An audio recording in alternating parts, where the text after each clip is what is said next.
अच्छा, बेसिकली मेरा सवाल है आजकल की पाकिस्तानी ऑडियंस और मोस्ट प्रोबेबली जो इन्वेस्टर्स वगैरह हैं उनको लेकर के आजकल जो पाकिस्तान में ये जो हाउसिंग सोसाइटीज़ और ये प्रोजेक्ट्स वगैरह बन रहे हैं, इन सब को बहुत ज़्यादा मतलब एक मेजॉरिटी तादाद में स्कैम कंसिडर किया जा रहा है, तो इसके हवाले से आप क्या कहना चाहेंगे? देखिए मोमिन, अनफॉर्चुनेटली जो इंसान जिस चीज़ को नहीं समझता ना, या जो बात किसी इंसान की सोच से ऊपर हो जाती है, या तो वो उसको बुरा कंसीडर कर लेता है, या वो उसको स्कैम कंसीडर कर लेता है। अब majority of the time when it comes to investments, लोग किन लोगों को फॉलो करने की कोशिश करते हैं। मैं आपको सबसे शॉर्ट एग्जांपल देता हूँ। आपको अपनी फैमिली में प्लॉट बाय करना है, तो आप क्या करते हैं? मैं सबसे पहले जो अपने करीबी लोग हैं। अपने करीबी लोग, यानी the people you trust already. Exactly. अच्छा, क्या आप ये जज करते हैं कि जिन लोगों पे आप ट्रस्ट करते हैं, क्या वो उस स्केल ग्रेड के ऊपर हैं कि वो आपको वो चीज़ ऑफर कर सकें, या सिर्फ आप उन पे ट्रस्ट करते हैं इसलिए आप उनसे इन्वेस्ट करते हैं?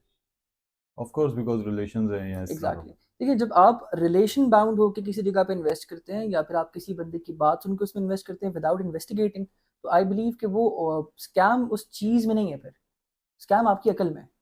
का। अच्छा, बेसिकली मैं आपसे ये कहना चाह रहा था क्योंकि आजकल हम मतलब आप भी ड्राइवर वगैरह यूज़ करते होंगे, मैं भी करता हूँ।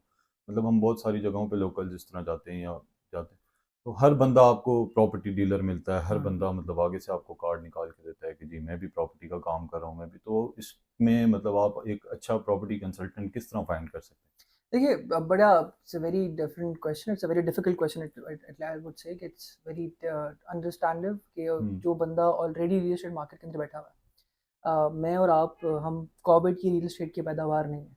मतलब all those companies were in the market right now, उनमें से मेजॉरिटी कंपनीज कोविड की पैदावार है। कोविड की पैदावार का मतलब ये है कि जब कोविड आया था, तो जितना भी बिजनेस था वो बाउंड हो गया था डिजिटल। तो उस पीरियड के अंदर बहुत सारी डिजिटल मार्केटिंग कंपनीज मार्केट में आई थी। ट्रू। कुछ लोग शोर करके बेचना शुरू हो गए, कुछ लोग डिजिटल मार्केटिंग के थ्रू बेचना शुरू हो गए। तो एक बहुत बड़ा इंडस्ट्रियल चंक डेवलप हो चुका था रियल एस्टेट मार्केट का डिजिटल साइड के ऊपर। अब डिजिटल साइड के ऊपर अनफॉर्चुनेटली रियल एस्टेट मार्केट के अंदर बहुत ज़्यादा पढ़े लिखे लोग नहीं पार्टिसिपेट करते। अब जितने भी लोग डिजिटल मार्केटिंग मीडिया कर रहे थे, वो लोग रियल एस्टेट के नहीं थे। वो डिफरेंट इंडस्ट्रीज से स्विच करके रियल एस्टेट में आए हुए थे। अब जब आप नोटिस करेंगे कि मल्टीपल इंडस्ट्रीज के लोग रियल एस्टेट में स्विच कर रहे हैं, तो उनका बैकग्राउंड रियल एस्टेट का नहीं है। दे डोंट एग्जैक्टली नो कि रियल एस्टेट में क्या करना है, सेल कैसे करना है, बाय कैसे करना है, क्रंच कब आएगा, प्रॉपर्टी क्रंच क्या होंगे, उनको इन चीज़ों की सेंस नहीं है।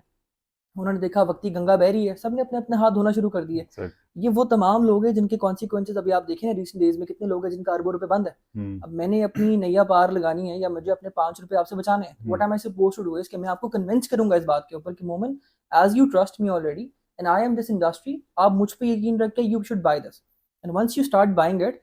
अब मुझे तो अपनी दिहाड़ी से फर्क है, मैंने तो आपसे कमीशन लिया और मैं तो गायब। अब फंसेगा कौन बाद में? और आप किसको ब्लेम करेंगे? आप ओवरऑल पूरी इंडस्ट्री को ब्लेम करोगे, या आप मुझे इंडिविजुअली ब्लेम करोगे? एग्जैक्ट आप तो कहोगे पूरी इंडिविजुअल। सोसाइटी का मसला है। हम्म। अब आप, sorry if I am taking too long for answer, लेकिन ये समझना भी बहुत जरूरी है कि सोसाइटीज केम इनटू बीइंग का जो पूरा कॉन्सेप्ट है, ये है कैसे। एग्जैक्ट।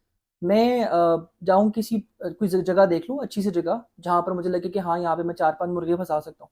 तो what would I do is कि मैं वो जगह सेटअप करके, मैं अपने आप जैसे 5-10 लोगों को, 10-5 मार्केटिंग कंपनीज को रिबेट के लालच में वहां ले आऊंगा, और उनसे कहूंगा भाई ये जगह मैंने देख ली, ये जगह मैं खरीद रहा हूँ, आपको मैं देता हूँ रिबेट। जो हमारी बीमारी है रियल एस्टेट की, कमीशन की बीमारी, मैं आपको वो उस पर लगाता हूँ। हम्म। आप मुझे मार्केट से फंड कलेक्ट करके दें, आपको मैं देता हूँ ऑथराइजेशन। अब विदाउट, अब जो डीलर्स हैं वो ऑथराइजेशन उठा लेते हैं किसी भी प्रोजेक्ट की। उन्हें इस बात से कंसर्न ही नहीं है कि प्रोजेक्ट की लीगलिटी स्टेटस क्या है। बस उन्हें इतना पता चलना चाहिए कि PP1, अच्छा PP1 आप समझते हैं what is PP1?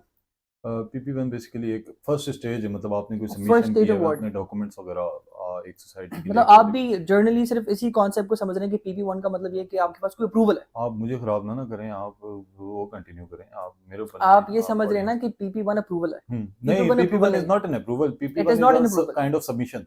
It is a submission. It is not a submission. It is a submission for permanent.